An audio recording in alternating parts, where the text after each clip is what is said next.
ఈరోజు ఉదయం సుమారు 9 గంటల ప్రాంతంలో ఒక శుభవార్త వినటం జరిగింది టీవీ ద్వారా. అప్పట్లో జగన్మోహన్ రెడ్డి గారి ప్రభుత్వంలో ఏసీబీ అధికారిగా, ఆ పిదప ఇంటెలిజెన్స్ చీఫ్గా ఎన్నో సాంఘిక కాదు, అనైతిక కార్యక్రమాల్లో జగన్మోహన్ రెడ్డి గారు చూసి రమ్మంటే కాల్చొచ్చిన వ్యక్తిగా సార్థక నామధేయులు ఈయన చాలా పనులు చేశారు. అందులో ఒకటి ముందుగా నాది, ఆ తర్వాత కొన్ని సంవత్సరాల తర్వాత జైత్వాని యాక్ట్రెస్, హిందీ యాక్ట్రెస్. ఆ కేసులో ఐ థింక్ ఆ కేసుని సిఐడి విచారిస్తున్నట్టుగా ఉంది.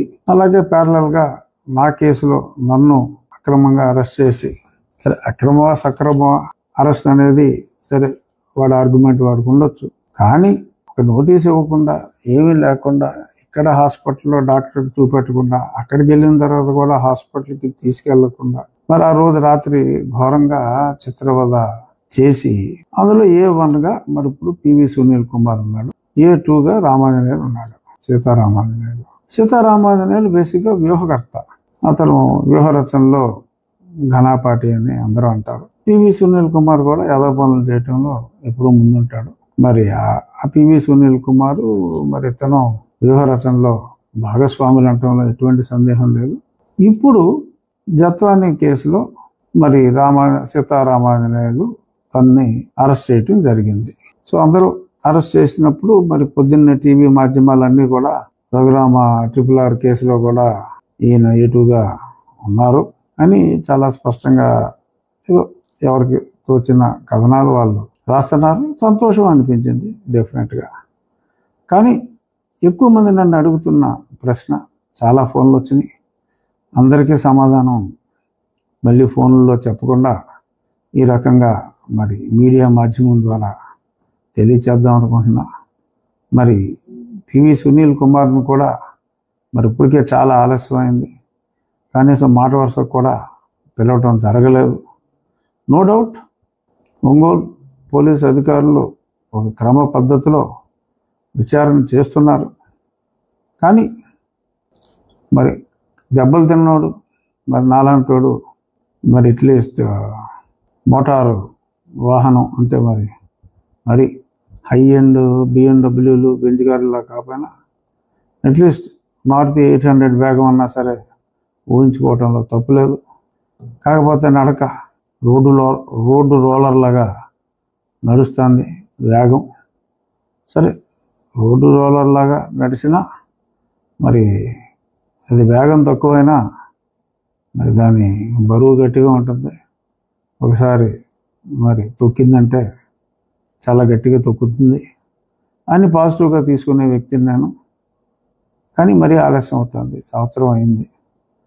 ఆ సునీల్ నాయక్ అని ఉన్నాడు, అసలు దొంగ. అతడు సరే అప్పుడు బీహార్ పోయాడు కదా, సరే వీళ్ళు దొరుకుతారు, వీళ్ళే చెప్తారని అనుకున్నాం. ఇప్పుడు ఆ సునీల్ నాయక్కి నోటీస్ ఇస్తే, ఎందుకంటే అప్పుడు స్పాట్లో ఆ పక్కగదిలో ఉన్నాడు, చాలామంది స్టేట్మెంట్స్ ఇచ్చారు. ఈ సునీల్ నాయక్ అన్నవాడికి చెప్తే వాడు వినలేదు, పొరను వాతలు పో అని చెప్పి పంపించాడు. సాలిడ్గా అతడు కంప్లైంట్, నా మీద సువోమోటో కంప్లైంట్ ఇచ్చింది ఆ సునీల్ నాయక్. ఆ సంతకం పెట్టింది ఆడు. ఆ రోజు జైల్లో తిరుగుతున్నాడు, ఈ జైలు నుంచి ఆ జైలుకి బోరు కట్టాడు. అనిల్ నాకు సాక్షి సంతకం పెట్టాడు. దీన్ని బట్టి అర్థమైపోయింది మీ క్వాలిటీ ఆఫ్ ద కేసు, వీళ్ళకి ఈ సాక్షి వాడికి ఎటువంటి సాక్ష్యం దొరుకుతారో అనేది ఆ బోరగడ్డ అనిల్ కుమార్ని చూస్తేనే సమాజానికి అర్థమవుతుంది వీళ్ళు ఎంత గొప్ప వాళ్ళు. ఆ సునీల్ నాయక్ అన్నవాడికి ఎక్స్టెన్షన్ ఇస్తా అన్నారో ఏమన్నారో, వీళ్ళు చెప్పిన ఏదో పనులన్నీ అటు చేసాడు. వాడు రానంటున్నాడు ఇప్పుడు బీహార్ నుంచి, ఎందుకంటే నేను వారు రానంటున్నారు. ఈ తొక్కలో డైలాగులు ఇంకా అనవసరం అనుకున్నాను, ఎందుకంటే అంతా డర్టీగా బిహేవ్ చేస్తున్నారు. రానంటున్నాడు అక్కడి నుంచి,